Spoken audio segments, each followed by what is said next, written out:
আমরা ইতিমধ্যে কাজ শুরু করেছি। মূল খরচ হচ্ছে সৌদি আরবকে আমাদের ১,৩০,০০০ টাকা দিতে হয়। বিমান ভাড়া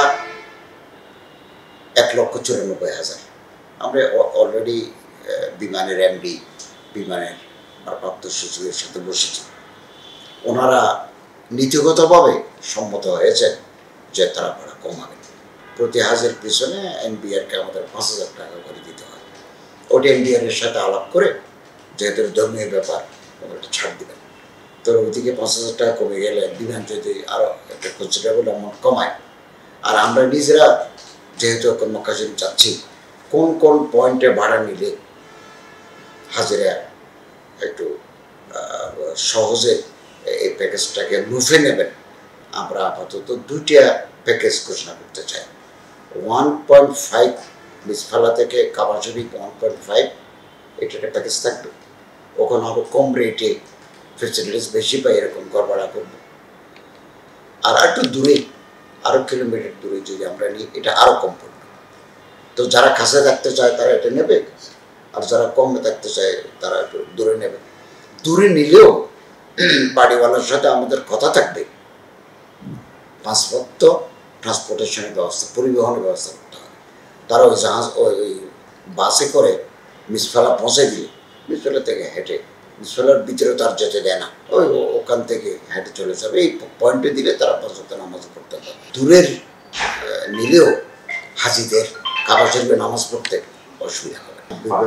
যারা এভাবে করেছে তাদেরকে আমরা বাদ দেব, এবং তারা যাতে মুনাজ্জম হতে না পারে এ ব্যাপারে আমাদের মন্ত্রণালয়ের মনিটরিং থাকবে। আমরা বারবার এজেন্সিদেরকে বলছি, সামনে আরও বলবো, তারা হাজিদের সাথে চুক্তি করবেন যে কত দূরত্ব রাখবেন, কী মানের খাবার দিবেন, পরিবহনের কী থাকবে, আর না হলে হাজির সাহেবরা প্রতারিত হবেন। এই জন্য আমরা একটা ক্লোজ মনিটর করব কোনো হাজিকে যাতে তারা এক্সপ্লয়েট করতে না পারে।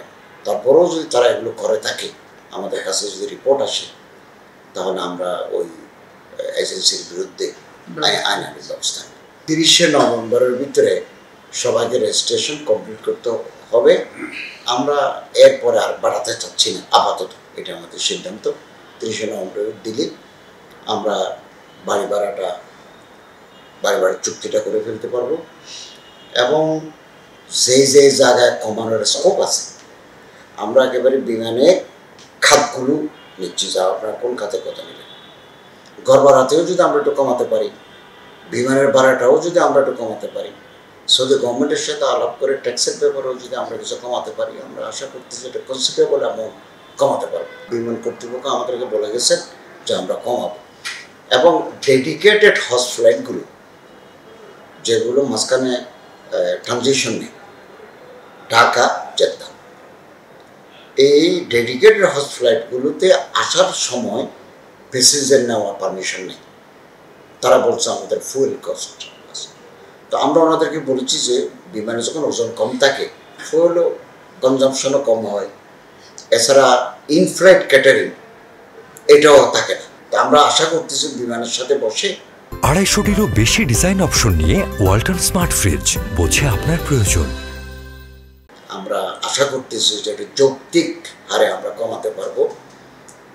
এর জন্য আমরা কাজ করে যাচ্ছি, খুব আন্তরিকতার কাজ করে যাচ্ছি। আমরা নিজেও এবার গিয়ে মিসফালা, আজিজিয়া, তাইসির, সারে খলিল বিভিন্ন জায়গায় আমরা ঘুরে দেখব কত কম, কত ডিফার করে। তারপরে জানুয়ারিতে গিয়ে আমাদের চুক্তি করতে হবে। হজ নিয়ে ধর্ম মন্ত্রণালয় কোনো ব্যবসা করে না, এজেন্সিরা বিজনেস করে। আমরা ব্যবসা করি না, আমরা সার্ভিস দিই, সেবা দিই।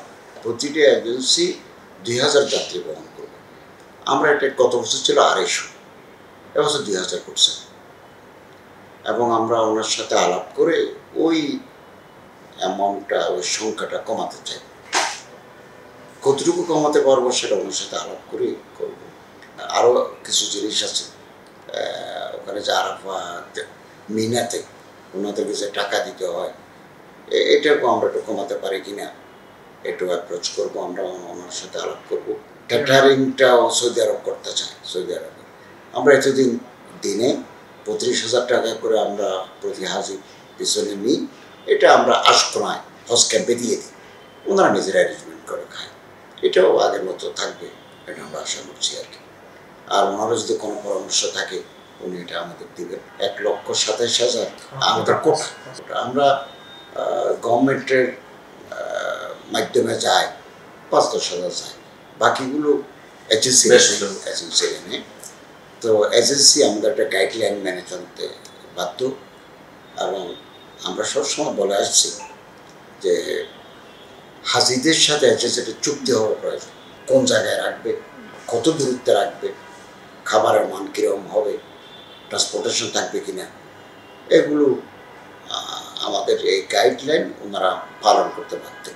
একাধিক হাজি যদি কমপ্লেন করে ওই এজেন্সির বিরুদ্ধে আমরা ব্যবস্থা গ্রহণ করে থাকি।